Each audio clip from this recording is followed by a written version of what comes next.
Hey everybody, welcome to Typology. Ian Cron here, coming to you from Typology Studios in the 12 South neighborhood of Nashville, Tennessee. I'm joined by my confrere, my friend, my dear brother, Anthony Skinner. Ian Cron, good to see you today. We were together last night. We were. Let's talk about that. Okay, we went, this was my first really kind of party since COVID. Since COVID, yep. And it was packed. It was a great re-entry, wasn't it? It was. It was for our dear friend, Katie Williams. Her husband, Randy, threw a party for her 40th birthday. And it was really an assemblage of people, wasn't it? Oh. Everybody from Keb Mo, Yeah. the great artist Keb Mo, to 4 or 5 people who were there who've all been on the show before. Former guests. Bart Millard was on the show from Mercy Me, and Jill Phillips. And, of course, Randy and Katie have been on the show. Dolly showed up. That was something, wasn't it? I mean, this. Oh, all right, let's just get this. Let's just dial this in a little bit more for people. A Dolly impersonator showed up and just sang for Katie and humiliated her for a good 20 minutes. Yeah. Randy joined in. They did the Kenny Rogers duet. They did, and the whole room sang Islands in the Stream. Katie is on the panel of 6s. Yes. Y'all should check that one out. Randy is on the panel of 9s. That Awesome. one's great as well. Yep. Like you said, lots of former guests. Bart was on. He's a 6. Yep. Bart Millard. And also... it's good to see him. And there were a couple of other people there, musicians. And I just love this town. Yeah. There's just so many interesting people. Yeah. So many interesting people. I have a question for you. Yeah. Have you seen a movie that you really loved lately? A couple things I would say. A couple? Yeah, just watched Green Zone again for the second time and Broadchurch. Love that. How about you? Well, I just saw Derek Del Gaudio's In and of Itself. I haven't heard of this. Tell me about it. It's actually was done originally as live theater. Okay. And it's taped in front of an audience. Mm-hmm. It is really extraordinary. It's all about identity, and it's so powerful. Ooh, I have to see this. Yeah, in and of itself. And you got to watch it in one sitting. You can't break it up. Did you watch it online or did you go somewhere? It's streaming. I think it may be on Hulu. Okay. Something like that. All Hey, right. and I got one more for you. I'm doing that, yeah? All right. Have you seen the show F1? Yes. About Formula One racing? Yes. Can I just tell you something? I have absolutely zero interest in cars. I could not stop watching it. Yeah, it's killer. I could not. That whole universe. It's amazing. Now, speaking of films. Yeah.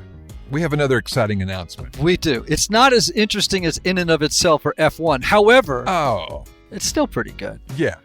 For the next few days, folks can get my Enneagram course, True You, a deeper exploration of your Enneagram type. Anthony? Yes. For just $97. $97. That is amazing. Right. If they sign up before Monday night, June 14th, they're not only going to get the discount, but there's 2 amazing bonuses. Tell us about those. Right. Well, the first one is you'll get instant access to a recorded Q&A session hosted by moi on your Enneagram type, during which I answer all kinds of questions from folks on how to use the Enneagram as well. Mm-hmm. And then number 2, this is great. Folks will get a free 1-month trial to my brand new membership experience. Okay. This is packed too. This is packed with really good stuff. Right. So if you're a member of our subscription service, right, you get an exclusive podcast episode. You get a curated newsletter from me. And best of all, this is the thing I love most, is you get an invitation to our live town hall Q&A session with me and the other folks who are part of the membership subscription community. It's really great. People get to come on, ask you questions. Sometimes other people jump in and they get to weigh in with a question someone else asked. So all you have to do is go to typologyinstitute.com/TrueYou, all one word, to sign up. That's right. And I'm proud of the film, right? It ain't in and of itself, but it's still pretty good. You're selling yourself short. This is great. Well, anyway, again, go to typologyinstitute.com/TrueYou now to sign up. All right, so let's talk about our guest today. Woo, this was a great conversation. This is a guy, his name is Ryan Casey Waller, and I mentioned this in the show, right? When I got his press kit, it says, Ryan Casey Waller is the pastor, quote unquote, the pastor who showed up drunk to church. And I thought, book him. Book him. He's in. We've got to get him on the show. He's my kind of guy. Yeah. Hey, he has written a great new book that I've read. It's called Depression, Anxiety, and Other Things We Don't Want to Talk About. He's a therapist. He's an Episcopal priest. He has firsthand experience talking about mental illness and the struggles that so many folks have that, particularly in the church, we need to start getting comfortable talking about. Right. That's right. He's articulate. He knows the Enneagram super well. He's an Enneagram 2.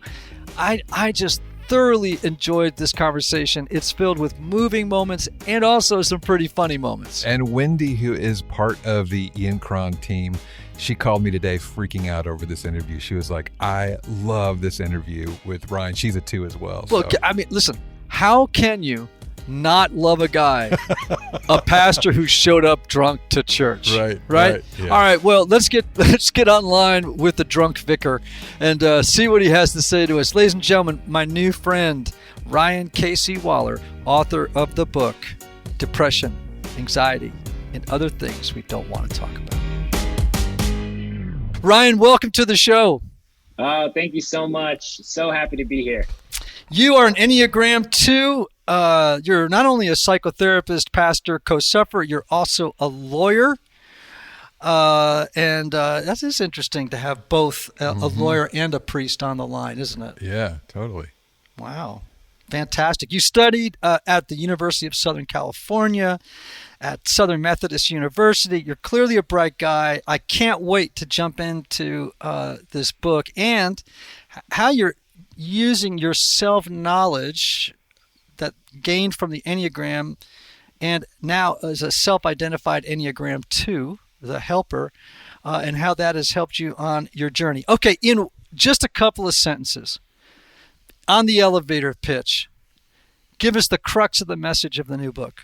The crux of the message is that mental health is health, and we all have it. And so we can ignore it, we can mistreat it, we can take care of it. No matter what, though, we can't deny that it exists. And for those that are in faith communities, for those who struggle with their mental health, I want them to know that it's not necessarily a faith issue. It's not necessarily a sin issue. It's a health issue. And that God has given us all manner of forms of healing. And those of us who are Christians, if we battle any kind of mental health issue, it is more than okay to raise our hand and say so and avail ourselves to the many resources that God has given us for our healing. Oh, man, that sounds pretty good. Okay, there's always a story behind the story, brother. So what I want to know is, what was your particular experience that led to some journey of healing, it sounds like, that was the impulse behind writing the book? Yeah, sure. I mean, so to back it up, when I was a kid, I think I battled depression and anxiety pretty much my entire life.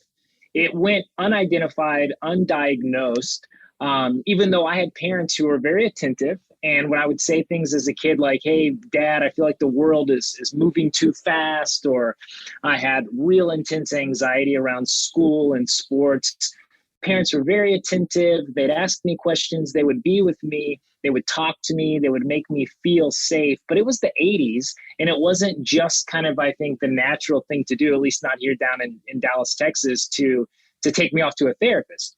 And so I struggled with these issues of depression and anxiety all the way until my early 30s, when I began to have panic attacks, just some really, really serious panic attacks, where I finally said, okay, enough is enough. I need to avail myself to some treatment. Got in to see a psychiatrist, began doing the work of psychotherapy, added in the mix of medication. And I had this moment, not immediately, but a few months into it, where I was like, oh my goodness, I actually don't have to live this way. I didn't know that the pain that I was experiencing, these troubles, that there was treatment that could help dissipate these symptoms. And so I experienced sort of my own healing there. Well, fast forward a few years, I get myself into a place where I'm working in the church, pursuing another graduate degree, and I get myself just completely burned out, and fail to continue to seek out the treatment that I need to keep myself in a healthy mental space. And I get to the point where I begin to use alcohol as my primary coping mechanism, which leads to this moment that I describe in the book where I go to church for a Sunday evening service and I'm completely intoxicated. And it's the most embarrassing, worst / now looking back, maybe best moment of my life, because it was one of those moments where it's like, all right, something's really, really out of whack here. And you need to step back and seek a higher level of care, which is what I did. And it became sort of this great falling upward, to use Richard Rohr's language, moment for me, where I really suffered some serious humiliation and some recognizing that, look, what I'm doing and what I'm chasing, what I'm pursuing is not working anymore. And I've got a choice whether to either lean back into that and keep going, or really spend some time figuring out who I am, what I want to be about, and how I can get healthy. And so that was the point for me, which I, jumped into my own healing. But in between those two incidences of experiencing depression and anxiety the first time, and then having the big sort of breakdown, if you will, in between that, I had begun to pursue this counseling degree because I was realizing that there were so many people in faith communities like me who battled depression and anxiety, but were very weary of raising their hand and saying that that was the case and seeking out help because of the deep stigma. So now I'm very vocal about this and wanted to write the book to not only share my own story of suffering, but also because I want others to know they're not alone in this. And I want to battle that stigma that really is still there, particularly in the Christian community, about mental health and mental illness. It's great. This is a very timely message, and one that's being picked up in a lot of segments of our world. I recently just listened to a podcast, if you haven't heard it, with Prince Harry and Dax Shepard. Did you hear that episode? Man, I've heard bits and pieces of it. I love Dax's podcast, and I write about Prince Harry in the book when he, first years ago kind of rose his hand and was able to say, like, look, I've battled with this. So, but I haven't heard that episode. Yeah, check it out because it's really great. And some of what he talks about is what you're talking about, albeit not from a faith perspective, but just from a societal perspective. And his own struggle with anxiety and depression and mental health issues as a result of growing up in just, probably one of the craziest family in the history of the world. Well, Ian, I say that in the book. I'm like, look, if Prince Harry, right, who comes from like the most buttoned up family, seriously, like in the history of the world, is able to say like, any of us can suffer from this. And the reality is we've all got to tend to it. Then who among us, right, can say like, oh, that's not something we do in my family, or right, that I can't, like, come on, this is the most rigid structure ever. And if this guy's willing to do it, right, we've all got to be able to take that lead as well and not be above it, I guess. Hey, Anthony. Mm-hmm. I'm a big proponent of education, right? Oh, yeah. And, of course, you've had your share of schooling. I've got a few letters after my name, make me feel good about myself. That's true. Well, getting a degree can seem like an unreachable goal, especially if you have a job, you have kids, or you have other family obligations, right? Yes. And maybe you've been out of school for a while and you don't have the time or money to go back, but you really need that degree to get ahead, right? Well, the University of Texas at El Paso, or UTEP, is part of the country's largest university system, and they offer a suite of fully online degree programs known as UTEP Connect. All right. They offer degrees that are 100% online, so they're accessible from anywhere by anyone with a computer and internet connection. Love this. You'll get the same degree as you'd get on campus with the same great content and professors. Ooh, I love the sound of this. Let's talk about the cost and flexibility. I'm glad you asked. Yeah. Their programs are flexible and convenient for busy people, and they have one of the lowest tuition rates within the University of Texas system. They even have enrollment counselors to help you navigate and complete the application process, and they provide you with a student access advisor who will stay with you until you graduate. They're accepting applications now. Just go to online.utep.edu or call UTEP Connect at 1-800-684-UTEP for more information. That's online.utep.edu or 1-800-684-UTEP. With UTEP Connect, higher education is now within reach of everyone, everywhere. All right, I just want to sort of weigh in at the risk of not wanting to be too self-referencing, but just to make maybe a qualification for our people. When I first got sober in 1987, directly following it, I fell into a 5-year depression. That also, which was not diagnosed correctly, it was diagnosed as a generalized anxiety disorder because a central feature of it was panic attacks. And, back then, I think, it was sort of the advent of new medications for depression right around that time. There was Prozac, the new SSRI sort of class of medications. And they tried everything for 5 years. None of it worked. And then sadly, that's also where I was first introduced to benzodiazepines like Xanax and Klonopin, which eventually ended me up in treatment years down the road after it. But because it went from being a prescribed medication to something else. And then, so I have some kind of a background in it. And of course, in 1987, in the faith-based world, this was a conversation nobody wanted to have. And in fact, I can remember going to church. You just need to pray more.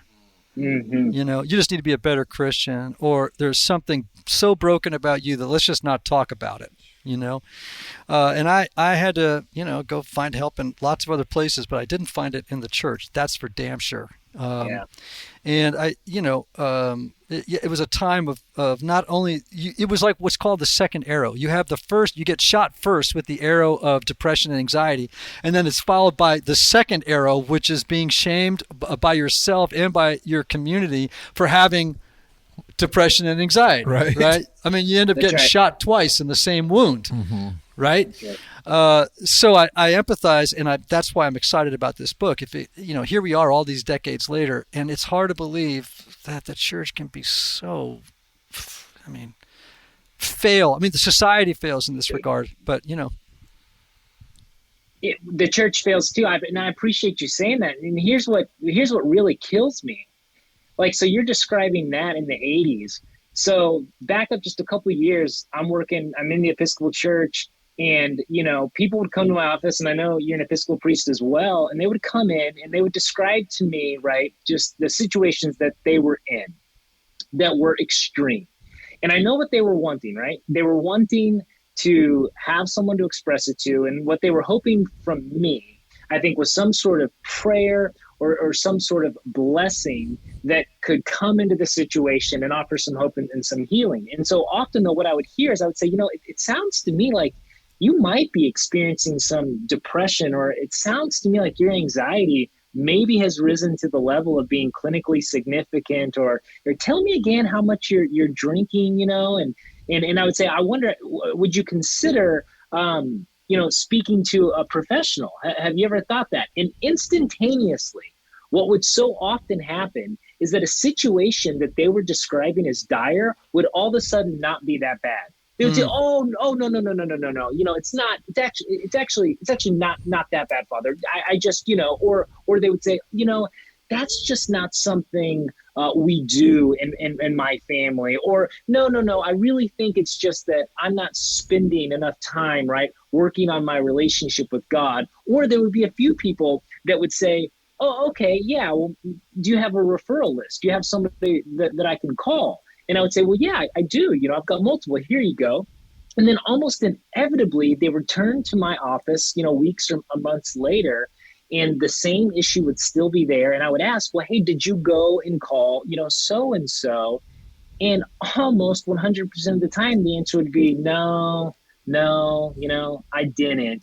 And this happened over and over again. I thought, oh my goodness, we are just still in this place where people are not getting the help they need in the church because there's such a strong narrative that's exactly the narrative you got in the 80s, where it's like, man, you just need to read your Bible more, or you need to get down on your knees. And it's like, this is the exact opposite, I think, of what Jesus has in mind for healing for these kinds of issues. So, well, we're going to circle now to the Enneagram, but before we do, I had a moment that was so interesting. This is years ago, but I had a fella back when I was more active in parish life, and he came to see me, and he struggled with taking medication for depression, and he needed it. I mean, this was not someone just threw 20 milligrams of Prozac at because they were lazy. The therapist was lazy. He really needed it, and I said to him at one point, every time you have to take medication in the morning, I want you to hold the tablet in your hand and think of it as Eucharist. Because in that pill is thousands of years of believers who had prayed for a solution. That's beautiful. And it was unavailable to them at the time. And you are holding the sum of those members of the communion of saints who prayed for healing. You are holding an aid, maybe not the complete solution, but an aid to your own healing. And that sort of changed his mind about medication. And that's beautiful. Yeah, it's one of 4 moments when I said the right thing in my life.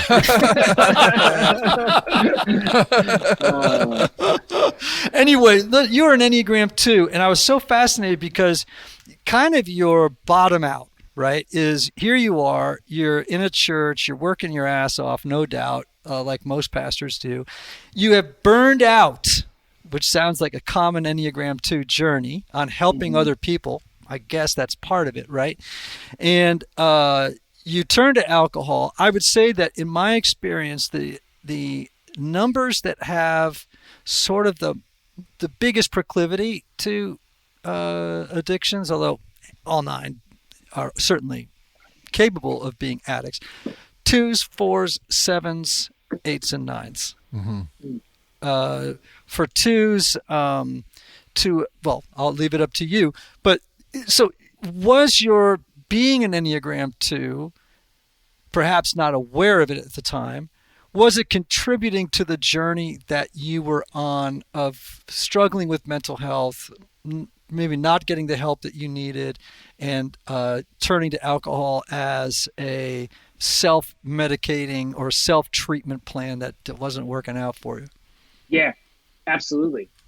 I think that understanding now, using the 2, right, as the lens for what was going on there, I absolutely, really, really enjoy other people needing me desperately, right? And so being able to provide that and being needed, I need it. That's where I'm like finding, self-worth. And so like I have the predisposition to the anxiety and the depression. But I think what was really beginning to happen was in my mind, I was going above and beyond. I was striving like nobody's business, right? To do what I thought was really helpful for not only the people I was serving, but my family, the community, trying to kind of strive on all these different levels. And what I didn't realize at the time is that I wasn't being appreciated in the way that I felt like I should be appreciated. And I had anger about it. And I didn't deal with the anger. And what the alcohol was doing for me, as I reflected on it, is that I would get to the end of the day and I would feel burned out and I would feel so freaking frustrated. And I didn't know what to do with the anger. So instead of like lashing out about it, I thought, well, when I drink a little bit, I'm a little less angry, right? And so instead of trying to understand at the time, and I couldn't see it at the time, that it was that I needed to express my need for appreciation, but I was unable to identify my need, which is why this too really helps me make sense of that. I was just sort of stuffing it down until eventually, as anyone who knows, whether you're battle alcohol for 30 years or 2 years or your whole life, like you abuse a substance, like it's going to come out sideways at some point. Mm-hmm. Yes, it obviously did for me.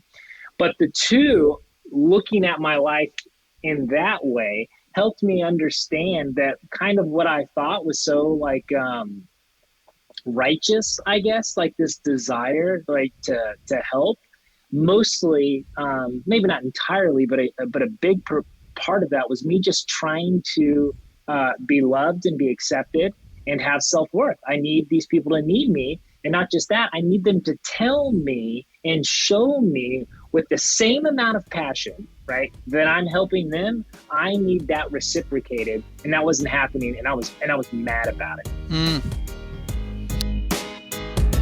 Anthony, what if I told you you could get high quality, organic, and non-GMO groceries delivered to your door for a lot less than you're paying now and help out families in need? No. Mm-hmm. Really?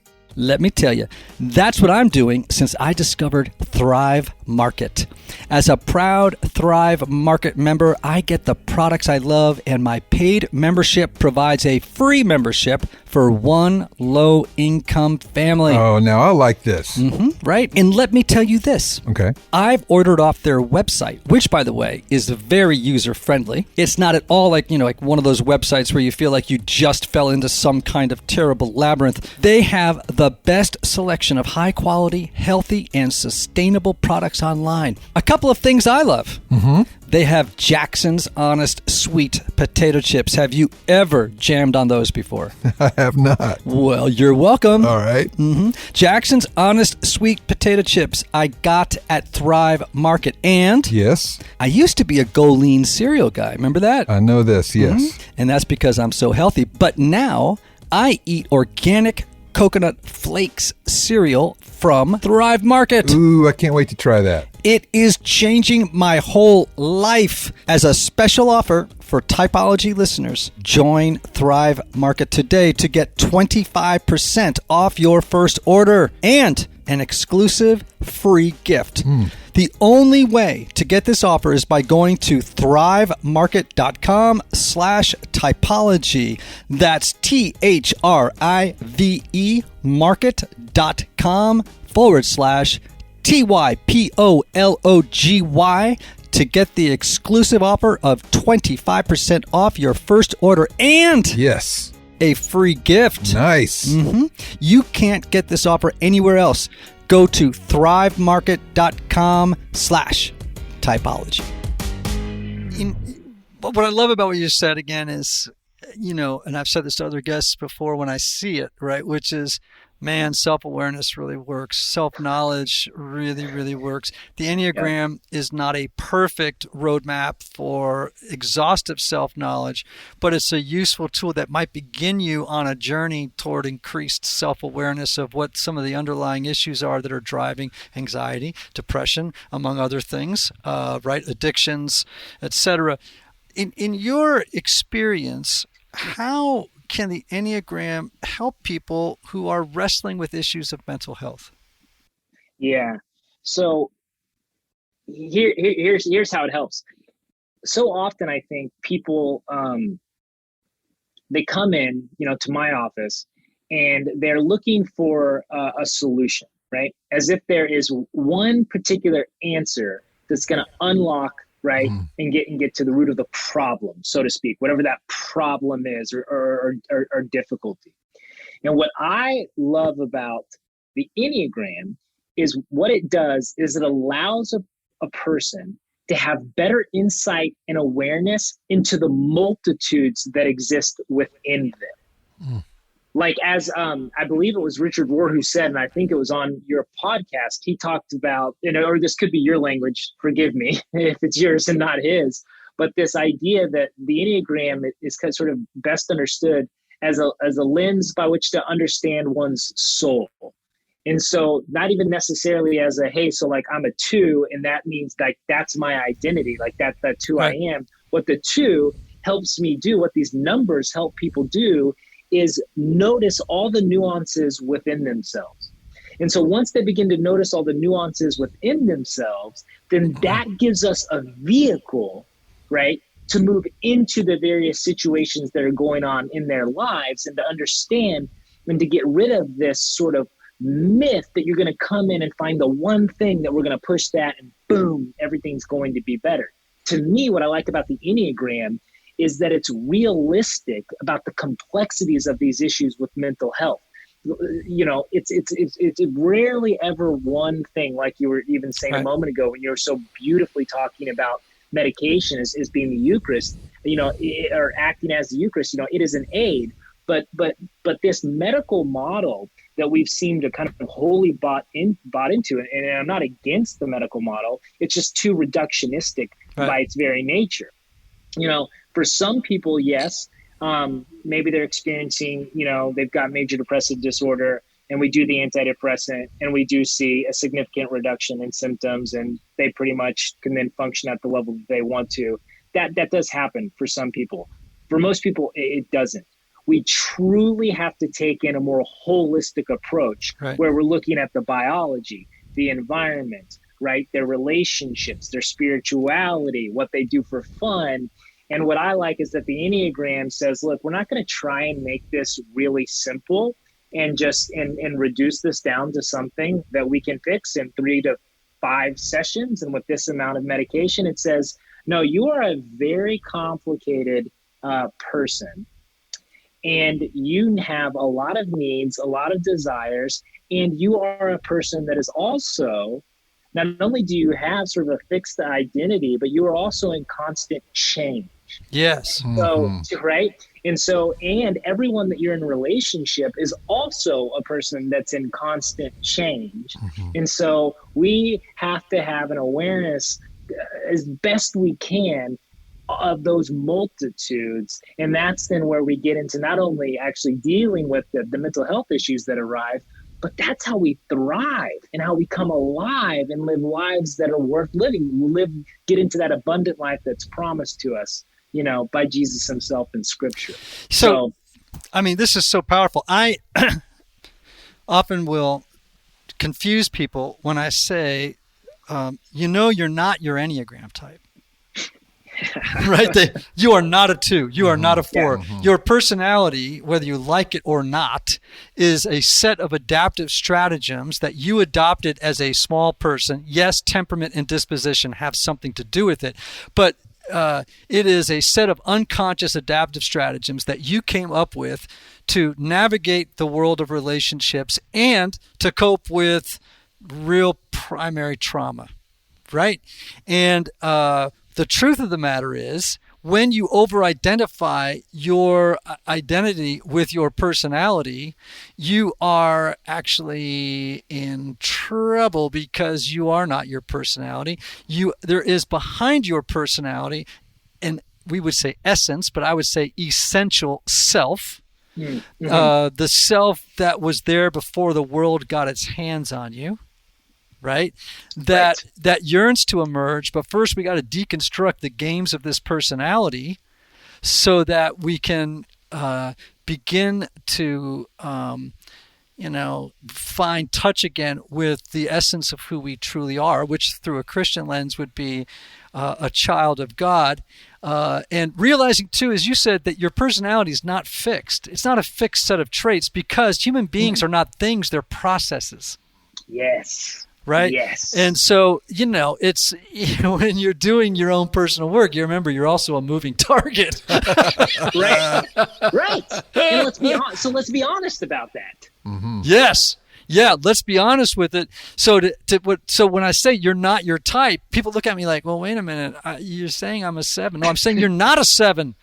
You're not a 7. What we just uncovered is what you think is who you are, but it's not. Oh man, it's so good. It's so good. And that is really helpful too, to understand when you say that human beings like are not things, we are processes. When you get people that are really in a deep, dark, depressive state, which I know you understand because you've been there, right? One of the worst parts about it, or we know we're getting into real trouble, when we begin to not have the ability to construct a future, because the pain itself feels as though it is static. It's not going away. Yep. Where I'm at today is where I'm going to be tomorrow. Probably tomorrow is actually going to, in fact, be worse. And then it's only going to get worse from there, which is then we really get into the dangerous places. But if we can slow that thinking down and help people understand that they are not a thing, that they are a process, right, then that allows for us to actually put hope into play, where hope is not just this sort of ephemeral, like there's hope, but we can use hope as the axe of like, if you are changing, right, then that truly leaves possibilities that you think perhaps are not possible, right? For chapters that you think cannot be written. Well, if you're in constant change, then we're admitting like it ain't going to be the same tomorrow. So that sometimes all we need is that little kind of divot to get inside there to start to fight back against this lie that the depression's always going to be there. It's never going to look any different. And the only way out of this is unconsciousness. That is so good. Ryan, one of the things I've been working with lately, and as a therapist myself, not only thinking through, okay, well, I do think that each type, and again, I don't like to use labels too much. I know that that's unhelpful, diagnostic labels, but I do think each type has particular tendencies toward different mental health struggles. And which is helpful to know if whether you are that type or you're happening to be in relationship with that type, right? So, for example, let's face it, there are among, let's say, twos and nines, codependency would not be an unusual sort of issue that's happening in their lives, or there's addiction to relationships, finding either self-esteem or merging with another personality, right? Another person for the 9. Sometimes threes and sevens, narcissistic tendencies, right? For 4s, issues around abandonment is almost universal for 4s. Depression, very often seen in 4s and in 5s, but for very different reasons.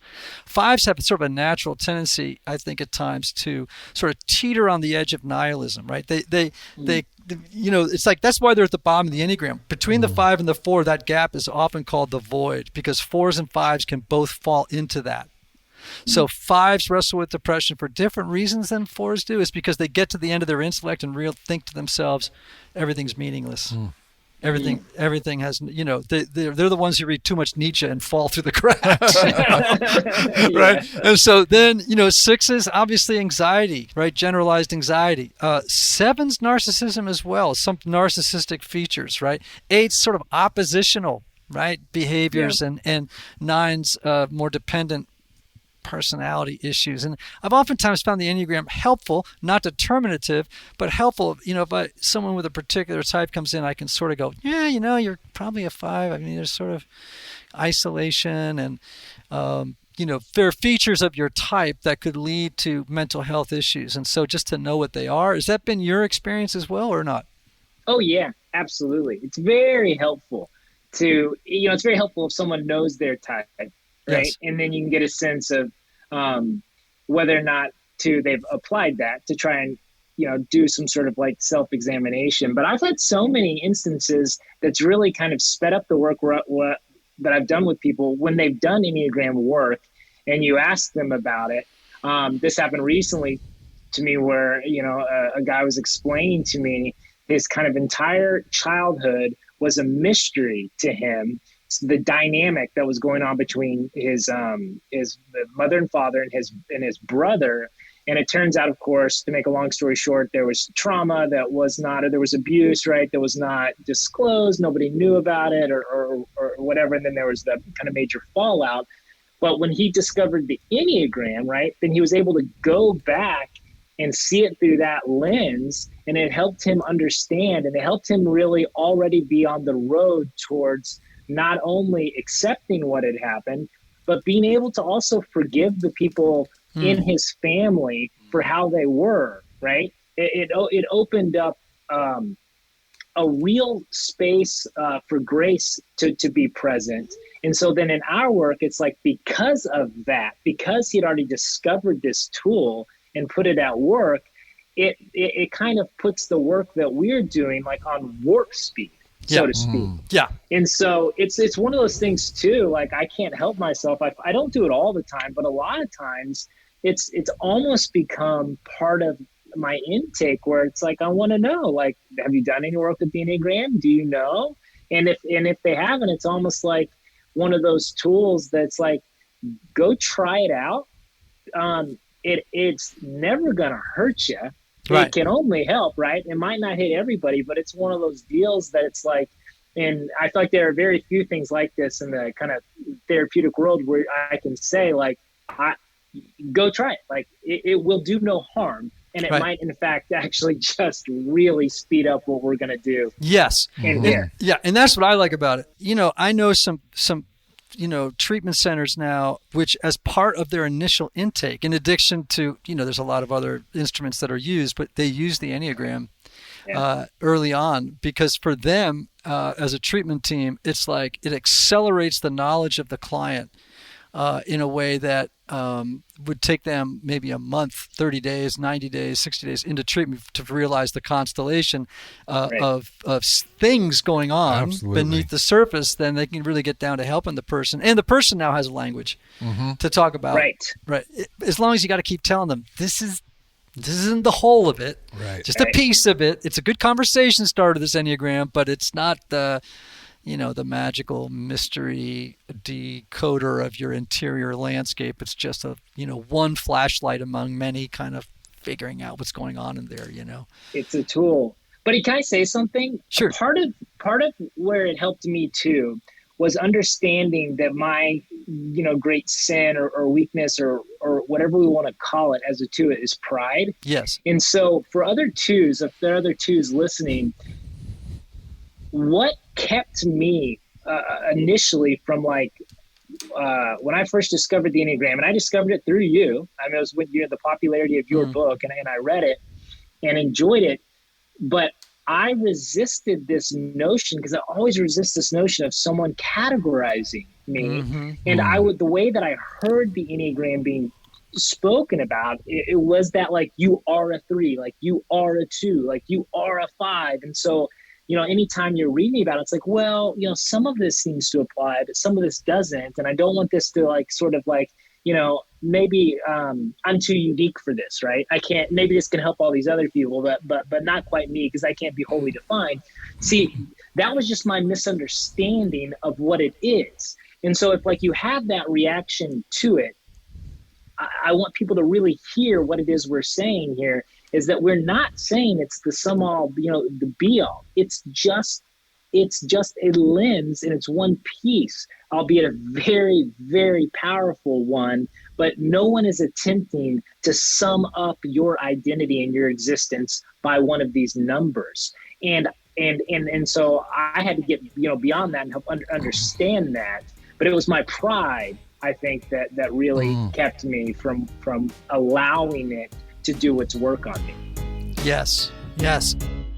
Hey everybody, one of the lessons I've learned over the years is that not everybody benefits from a traditional 50-minute counseling session. And this is why some people can go to couples therapy or personal counseling for a long time and never really get anywhere. This is why I'm such a believer of intensive counseling and my friends at Restoring the Soul in Colorado, created by my longtime friend Michael Cusick to help couples or individuals experience deep change and half-day blocks over 1 or 2 weeks. Now listen, if you can't wait months or years to get to the bottom of an issue or to experience breakthrough, you need to get in touch with my friend Michael and his extraordinary team of counselors at Restoring the Soul. If you're looking to get out of the rut you're in, but can't wait months or years, call Restoring the Soul today for a free consultation with Michael's staff. Call 303-932-9777 and learn how their intensive counseling process can help you. As a special bonus, just for Typology listeners, make sure to visit www.restoringthesoul.com/typology to download their PDF called 5 Ways Unaddressed Trauma May Be Derailing Your Relationships.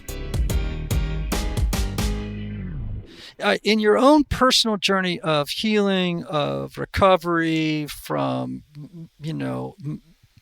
issues of around mental health, and also just personal, the longing for completeness, right? I mean, that's the word I like. I think in some ways, I tend to sort of think about the human condition less in the language of sin and more in the language of incompleteness. That we wrestle with a sense of, and then we come up with all kinds of strategies to cope with the dis-ease that arises in a world in which you feel incomplete. So how has the Enneagram been helpful to you? Like just on your own personal journey, forget about your practice. What about you? Yeah, for me, it helps me.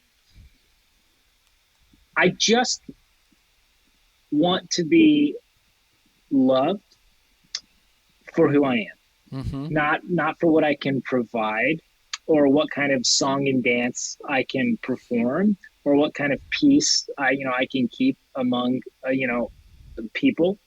And that's going to constantly be a battle and a journey for me, because I was that middle child who gained some self-worth by being the child who didn't cause any problems, who got his homework done, made the teacher proud, all of those sorts of things. And for me, as the older that I get, truly having experienced that kind of death to the first half of my life, I feel fortunate that I think that happened a little earlier, maybe for me than for a lot of folks. Although kind of mid-30s is about where it breaks down for a lot of people. But my journey is just to try and be as authentic as I can and allow myself to be seen and loved for that. And the big way that the Enneagram is helping me with that is that I have a lot of difficulty stating my own needs, because I feel like if I express my needs, then I'm somehow less of that person that is providing a service to other people. And the more that I open up about it, right? And here's where I can specifically see it. My wife and I, she's okay with me saying this, right? We've been doing marriage therapy now for a few years together. We did individual work for a long time, but then never thought to get together and do it. Right. And so we've been doing that. And about 6 months ago, we were in a particularly kind of difficult spot with something. And the therapist looked at me and she said, "Ryan, what is it that you need, right now?" And that's a question, right, that I ask the clients every day of my life, right, professionally. And when she asked me that, I knew like deep down what it was that I needed. But we probably sat there in silence for the greater part of 5 minutes because I could not reach down into my chest and pull it out and externalize the need. And even when I started to do it, the way that it was coming out was so clumsy and kind of half-baked and not really honest. I was trying to make it sound better than it was because I just still didn't want to just show myself. I didn't want to say, like, this is what I actually need. And I understand that maybe that makes me look less attractive or less successful or whatever it is, but here's what I need. And so my journey is, in my own personal life, showing up every day, desperately trying to put those needs on display when appropriate, and knowing that I am a child of God and that that's okay.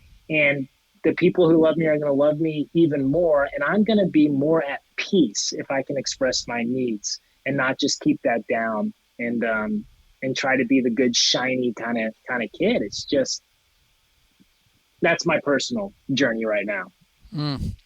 Well, Ryan, you're describing the journey I hope all twos take, right? Because I think that part of the journey for the two is overcoming the fear of being unloved, of being unworthy of relationship, and this deep desire. It's so simple for twos. It's just this desire to be liked.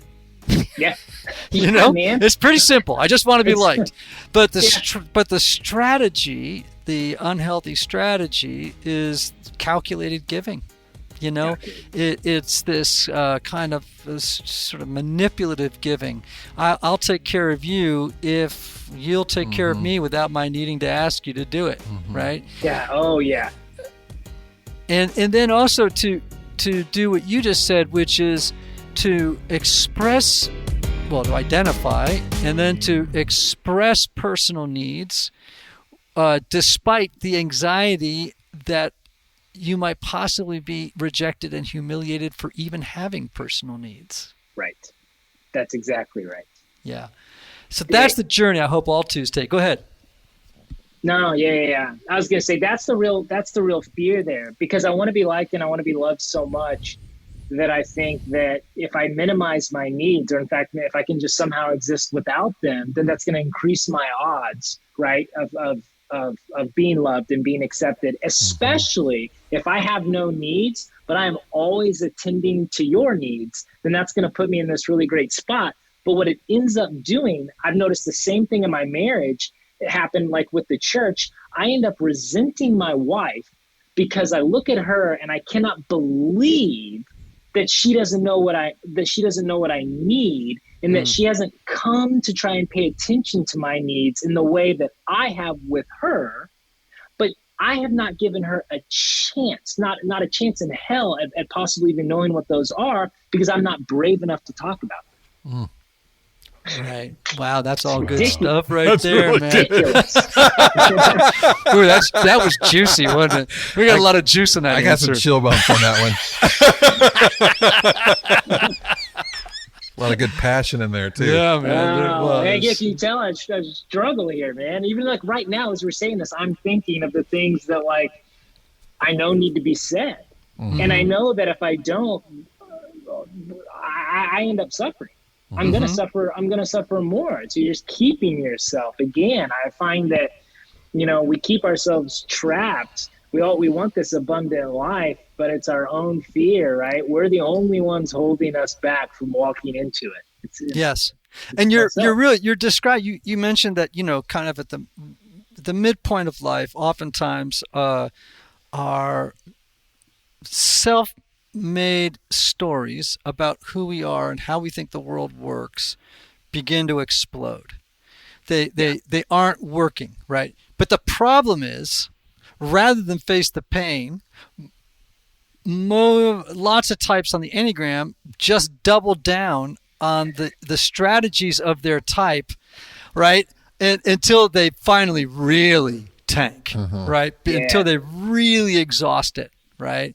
And if you can help people recognize the shadow side of their type on the strategy they're doubling down on, and the very fact that it's actually going to prevent them from getting what they want versus get what they want, you know, until that moment comes, it's pretty hard to get people to jump out of things like depression, anxiety, marriages falling apart, jobs tank, you know, the list goes on, you know, just a sense of discontent with their lives. As Carl Jung would say, feeling like they're walking around in shoes that pinch, they're too small, You know? Gosh, that's good. Yeah, that their That's so shoes are pinching. Well, everybody, listen to me.